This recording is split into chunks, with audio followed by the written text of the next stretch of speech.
Hello दोस्तों, Radhe Radhe. Monika biology classes में आपका हार्दिक स्वागत है। आज हम बात कर रहे हैं आपसे परागण की विधियों के बारे में कि परागण की क्या क्या विधियां होती हैं। इससे पहले की वीडियो में आपको हमने बताया था कि परागण जो है पराग कोश से जब पराग कण निकलते हैं तो वो मादा के स्टिग्मा यानी उसके वर्तिकाग्र पर पहुंचते हैं। जब पराग कोश से निकल करके मादा वाले भाग तक पहुंचेंगे तो इसे हम परागण कहेंगे।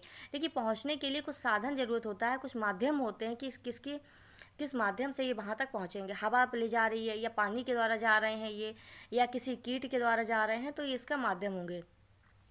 ठीक, कुछ इसमें जैविक साधन होते हैं, कुछ अजैविक साधन होते हैं।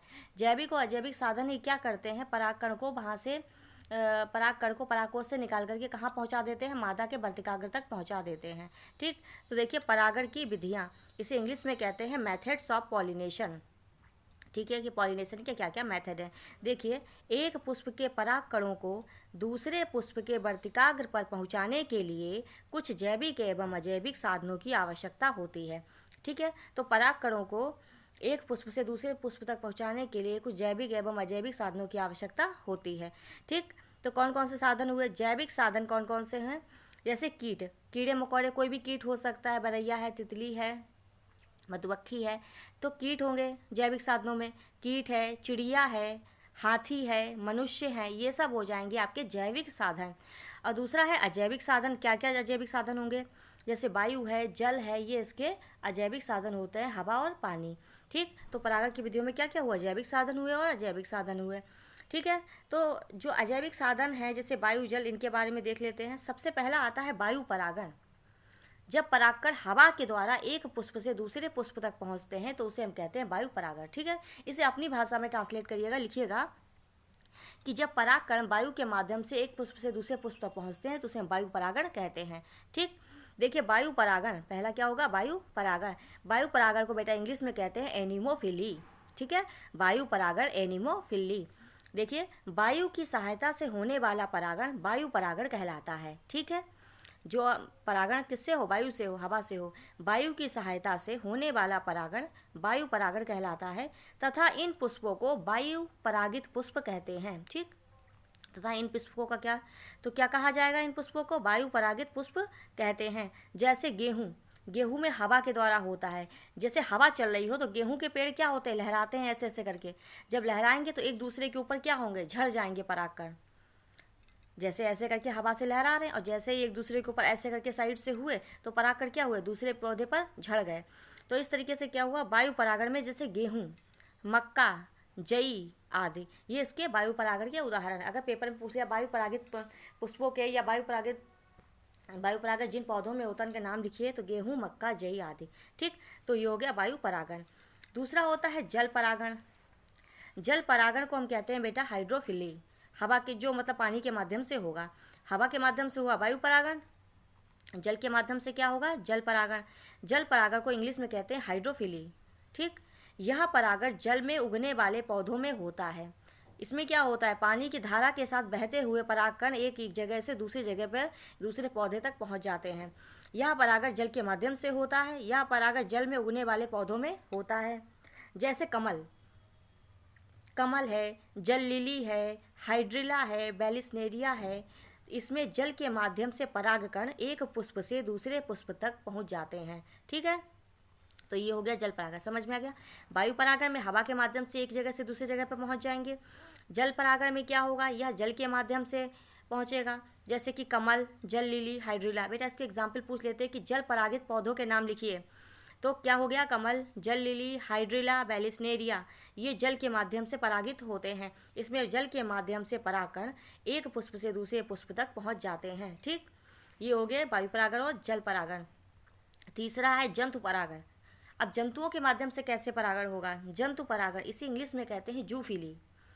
जैसे चिड़िया का जू होता है वैसे ही जानवरों के नाम से निकाल लो, जंतु परागण मतलब जूफिली। जूफिली में क्या होगा, यह कीटों, चमगादड़, पक्षी आदि के द्वारा होता है। तो जंतु परागण जो है वो कीटों के द्वारा, चमगादड़ के द्वारा, पक्षी के द्वारा होता है। ठीक, तो पहला इसमें हेडिंग आएगी कीट परागण।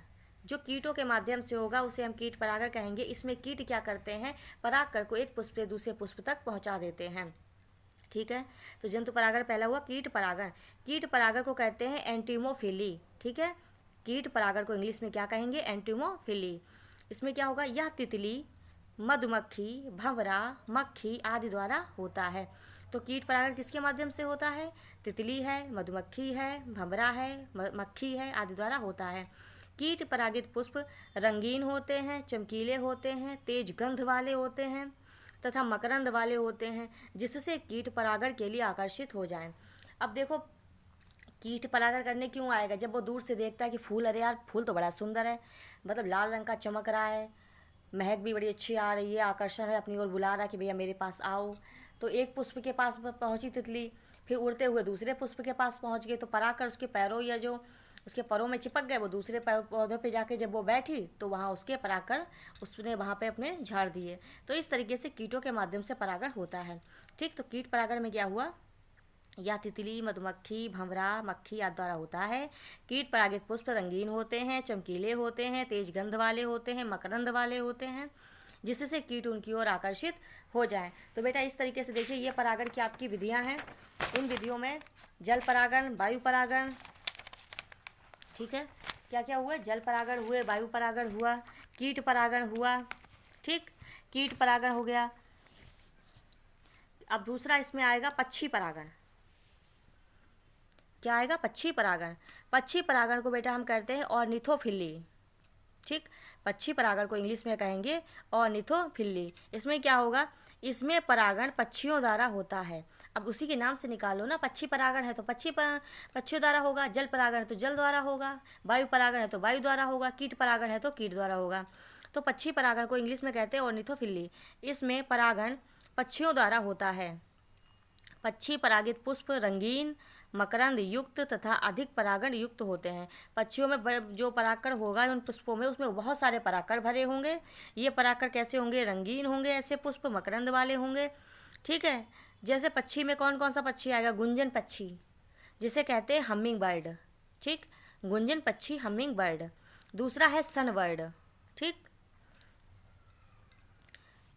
तो ये हो गया पक्षी परागण। अगला है चमगादड़ द्वारा परागण। चमगादड़ के द्वारा जो परागण होता है उसे इंग्लिश में कहते हैं चिरप्टेरोफिली, चिरोप्टेरोफिली कहते हैं। चमगादड़ द्वारा परागण को चिरप्टेरोफिली कहते हैं। ये पुष्प बड़े होते हैं। चमगादड़ के लिए भैया पुष्प भी बड़ा होगा, तो ये पुष्प बड़े होते हैं। इनमें पर्याप्त मात्रा में मकरंद होता है। ये पुष्प रात्रि में खिलते हैं। भैया चमगादड़ रात में निकलेगा तो बड़े बड़े फूलों पे बैठेगा, तो इसके लिए फूल बड़े होंगे, उनमें मकरंद ज़्यादा होगा, जिससे कि ये सूंघ सांग के वहाँ पहुँच जाएं। ये पुष्प रात्रि में खिलेंगे। रात में खिलने वाले पौधे होते हैं जो चमगादड़, जैसे कि कदम्ब का फूल रात में खुलता है, जैसे कदम्ब, काइजीलिया। कदम्ब और काइजीलिया जो हैं वो चमगादड़ द्वारा परागित पुष्प होते हैं। तो बेटा ये रहा आज का हमारा वीडियो, जिसमें आपको हमने परागण के बारे में बताया है। आप इन्हें तैयार करिए। आशा करते हैं आपको हमारा वीडियो अच्छा लगा होगा। आप हमारे चैनल को लाइक और सब्सक्राइब कर लीजिए। धन्यवाद।